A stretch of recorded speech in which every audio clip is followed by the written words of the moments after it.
Guni-Guni TV.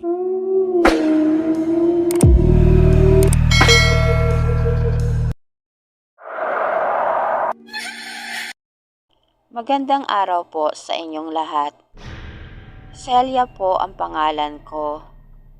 18 taong gulang. Nakatira po kami ng pamilya ko sa bayan ng San Del Monte. Pagtatanim po ng pinya ang hanap buhay ng mga magulang ko. Ang bayan po namin ay may pinakamalawak na taniman ng pinya. Halos lahat po ng mga residente dito ay pagtatanim ng pinya ang kanilang hanap buhay. Ang panganay po naming kapatid na lalaki ay maasawa na, si Kuya Nunoy. Nakatira sila sa bukid kung saan may taniman kami ng pinya. Meron silang maliit na kubo dito. Silang dalawa lang mag-asawa ang nagbabantay sa pinyahan namin. Tahimik at sariwa ang hangin dito sa San Del Monte. Hanggang isang araw, ang tahimik naming baryo ay napalitan ng takot at pag-aalala. May mga bali-balita na may mga gumagala raw na aswang. May isang baryo raw na mga aswang ang natuklasan ng mga taong bayan. Sinunog daw ng mga taong bayan ang kanilang baryo. Kaya ang mga aswang raw ay nagtakbuhan at kung saan-saan lugar sila napadpad. Kaya ang mga residente sa aming baryo ay palaging may dalang asin at bawang para meron raw silang panlaban sa aswang. Pagsapit ng gabi ay wala na mga taong makikita na nasa labas. At ang mga bintana ng bahay nila ay may nakasabit na bawang. At ang paligid ng mga bahay ay may mga nakakalat na asin. At ang mga kalalakihan dito ay palaging may nakahandang sibat at itak. Ang Kuya Nunoy ko po ay laking syudad. Ang kapatid po ni tatay ang nagpapaaral sa kanya. Nang nakatapos na ito sa kanyang pag-aaral ay nag-asawa ito agad. At nagpatayo ito ng kubo malapit sa taniman namin ng pinya. Ang Kuya Nunoy ko ay hindi naniniwala sa mga aswang. Kahit na marami na nagsasabi na may mga gumagalang aswang. Palagi pa niyang sinasabi na iba na raw ang panahon ngayon. Huwag raw kaming maniwala sa mga kwentong walang kwenta. Tapos tatawa pa ito ng malakas. Ang asawa rin ni Kuya Nunoy ay hindi rin natatakot kahit nabuntis pa ito ng 5 buwan. Kaya nag-alala si nanay at tatay sa kanilang dalawa. Nagkwento si tatay sa kanila na totoong may aswang dahil siya mismo ay nakaranas na makaharap ang isang aswang. 10 taon raw siya noon nang isama siya ng kaibigan niya na manguha ng kahoy sa kagubatan. Nang pauwi na sila, ay naligaw raw sila. Hindi na nila alam ang daan palabas ng gubat. Sa kalalakad nila ay may humabol sa kanila na malaking ibon. Hanggang ang ibon na yon ay naging aswang. Sinabi pa ni tatay na napakahaba raw ng pangil ng aswang at pulang-pula ang mga mata nito. Gusto raw silang kainin ng aswang. Mabuti na lang daw at nakatakbo sila. Tinulungan sila ng mga taong naghahanap sa kanila. Kahit na nagkwento na si tatay sa karanasan niya sa aswang, ay hindi pa rin naniniwala si Kuya Nunoy.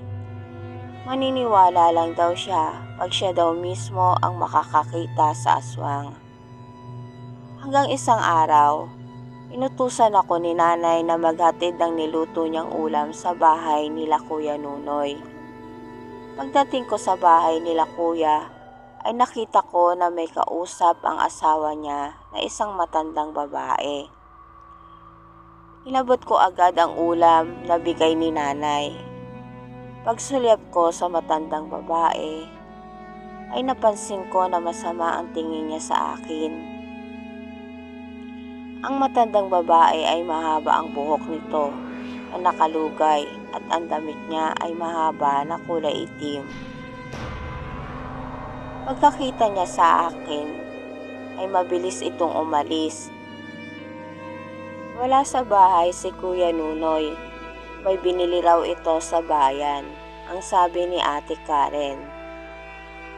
Kaya sinabi ko kay Ate Karen na sasamahan ko muna siya habang wala pa si Kuya. Habang naglalakad ang matanda palayo ay panayan lingon nito sa amin ni Ate Karen. Tinanong ko kay Ate Karen kung kilala niya ang matandang kausap niya. Ang sabi nito ay hindi daw. Nagtatanong lang daw ito. Sinabi ko kay Ate Karen na nun ko lang nakita ang matandang yon. Bigla ko tuloy naisip na baka aswang ang matanda, kaya kinabahan ako. Sinabi ko kay Ate Karen na baka aswang ang matandang kausap niya. Tawa lang ito ng tawa.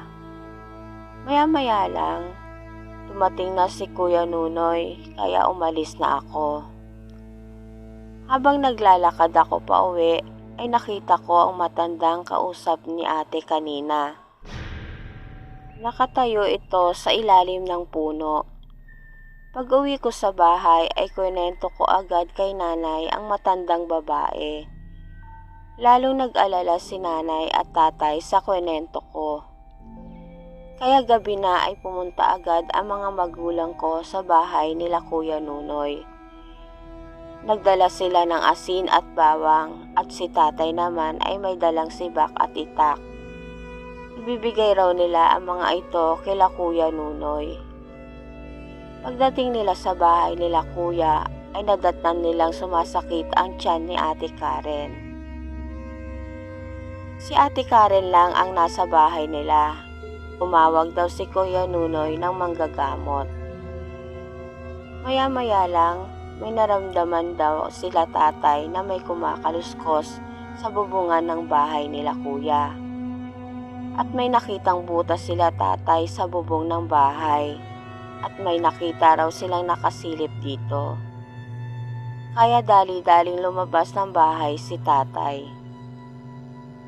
Nagulat na lang sila nang may tumalon na napakalaking pusang itim.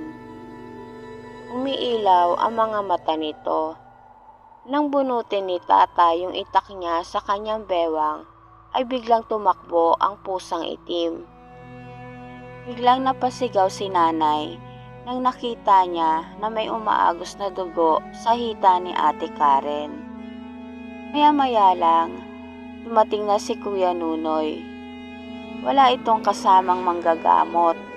Umalis raw ito kaya nagpasya sila Kuya Nunoy na dalhin na lang sa bayan si Ate Karen. Binuhat ni Kuya Nunoy si Ate Karen. Habang binabaybay nila ang daan, ay may naririnig sila na malalakas na pagaspas ng malaking ibon.